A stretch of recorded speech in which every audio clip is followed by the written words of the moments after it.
Good morning student. हम कक्षा 6 की पाठ्य पुस्तक वसंत में दी गई कविता मैं सबसे छोटी हूँ पढ़ेंगे। इस कविता के लेखक हैं कवि सुमित्रानंदन पंत जी। कविता शुरू करने से पहले आइए कविता के भाव जान लेते हैं। चूंकि कवि सुमित्रानंदन पंत जी सदैव ही अपनी माँ के प्रेम से वंचित रहे थे, इसलिए उन्होंने एक छोटी लड़की के रूप में स्वयं के भावों को इस कविता में व्यक्त किया है। यहाँ वे एक छोटी लड़की के रूप में ये बताना चाहते हैं कि वे सदैव जीवन में छोटे ही रहना चाहते हैं, कभी बड़े नहीं होना चाहते, ताकि उन्हें सदैव अपनी माँ का प्यार मिल सके। क्योंकि जब बच्चे छोटे होते हैं तो माँ उनकी ज्यादा देखभाल करती है, उनसे प्रेम करती है। लेकिन जब वे बड़े हो जाते हैं तो माँ उनसे प्रेम तो करती है, लेकिन सदैव उनके साथ नहीं रहती। क्योंकि कवि हमेशा अपनी माँ के साथ रहना चाहते हैं, इसलिए वे सदा छोटे ही रहना चाहते हैं। आइए कविता शुरू करते हैं।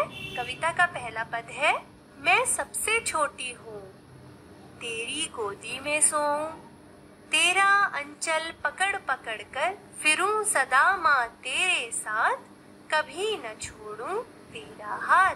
प्रस्तुत कविता में एक छोटी बच्ची अपनी माँ से कह रही है कि माँ, मैं सदैव सबसे छोटी रहना चाहती हूँ। जब मैं सबसे छोटी रहूंगी तो आपकी गोदी में सोऊंगी और आपका आंचल पकड़ पकड़ कर सदा आपके साथ जाऊंगी या सदा आपके साथ चलूंगी और कभी भी आपका हाथ नहीं छोड़ूंगी।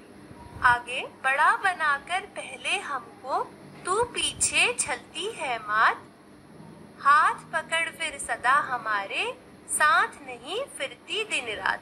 बच्ची अपनी माँ से कह रही है कि माँ, पहले तो आप हमें बड़ा करती हैं और फिर हमारे साथ छल करती हैं।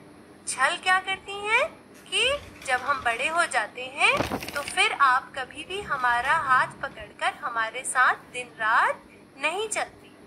अपने कर से खिला धुला मुख, धूल पोंछ सज्जित कर गात, थमा खिलौने नहीं सुनाती हमें सुखद परियों की बात।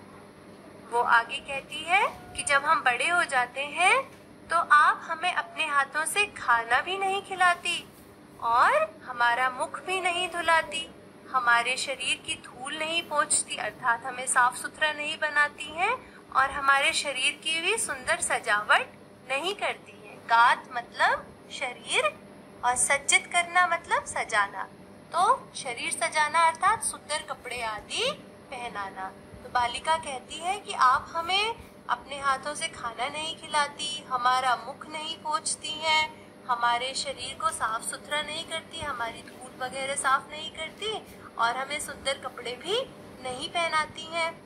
आप हमें खिलौने देकर सुंदर परियों की कहानियां भी नहीं सुनाती हैं। ऐसी बड़ी न हो मैं, तेरा स्नेह न खोऊं मैं। इसीलिए वे कहती हैं कि ऐसा बड़ा मुझे नहीं होना है कि जहां आप मेरे ये सारे काम ना करें, और कहीं न कहीं जब आप मेरे ये सारे काम नहीं करती हैं तो मुझे ऐसा लगता है कि मैंने आपका स्नेह कहीं खो दिया है, अर्थात कि आप मुझे अब इतना ज्यादा प्रेम नहीं करती हैं क्योंकि मैं बड़ी हो गई हूँ। आगे लिखा है, तेरे अंचल की छाया में छिपी रहूं निस्पृह निर्भय, कहूँ दिखा दे चंद्रोदय। बच्ची कहती है कि माँ, मैं तो हमेशा आपके आंचल की छाया में छुपी रहना चाहती हूँ। निस्पृह, निस्पृह मतलब बिना किसी कामना के, और निर्भय मतलब बिना किसी डर के। बच्ची कहती है कि हे माँ, मैं बिना डर के और बिना किसी इच्छा के हमेशा आपके आंचल की छाया में छिपी रहना चाहती हूँ और हमेशा आपसे कहना चाहती हूँ कि मुझे आप चंद्रोदय दिखा दीजिए। चंद्रोदय अर्थात चंद्रमा का उदय होना दिखा दीजिए।